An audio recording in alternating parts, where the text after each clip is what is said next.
America Iran మధ్య cease fire ముగుస్తున్న వేళ మళ్ళా ఉద్రిక్తతలు స్టార్ట్ అవుతాయా, మళ్ళా మిడిల్ ఈస్ట్లో ఇంకా పెద్ద విధ్వంసం జరుగుద్దా అని ఒక డిస్కషన్ జరుగుతున్న తరుణంలో ఇరాన్ వీధుల్లో ఒక ప్రత్యేకమైన మిసైల్ను ప్రదర్శనకు పెట్టారు. అదే కోరం షహర్ 4. ఇరాన్ దీన్ని తన బలాన్ని చూపించుకోవడానికి, ప్రజల్లో నమ్మకాన్ని పెంచడానికి, మనం పోరాడతాం అని చూపించడానికి ప్రజలకు తీసుకొచ్చి ఆ మిసైల్ను తిప్పుతుందన్నమాట. ఇంతకుముందు ఈ కోరం షహర్ మిసైల్ అనేది ఇరాన్ ఇజ్రాయెల్ యుద్ధంలో కూడా వాడారు. గత సంవత్సరంలో కూడా ఇది వాడినట్టు తెలుస్తుందన్నమాట. భీకర స్థాయిలో ఇజ్రాయెల్ పైన ఈ కోరం షహర్ మిసైల్ను అప్పుడు ప్రయోగించింది ఇరాన్ అన్నమాట. దీన్ని బాహుబలి మిసైల్ అని చెప్పొచ్చు అనమాట. అసలేంటి కోరం షహర్ మిసైల్, దీని ప్రత్యేకతలు ఏంటో ఒకసారి చూద్దాం.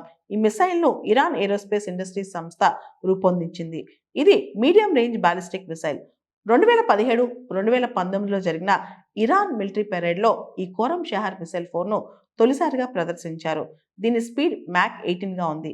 దాదాపు 1800 కిలోల పేలోడ్ను ఈ మిసైల్ మోసుకెళ్లగలదు. మరియు 2000 కిలోమీటర్ల దూరం వరకు కూడా ఈ మిసైల్ని మనం ప్రయోగించవచ్చు. సో ఈ కోరం షహర్ మిసైల్ అనేది ఇప్పుడు వార్తల్లో ఉంది. ఇరాన్ వీధుల్లో దీన్ని ప్రదర్శనకు పెట్టారన్నమాట.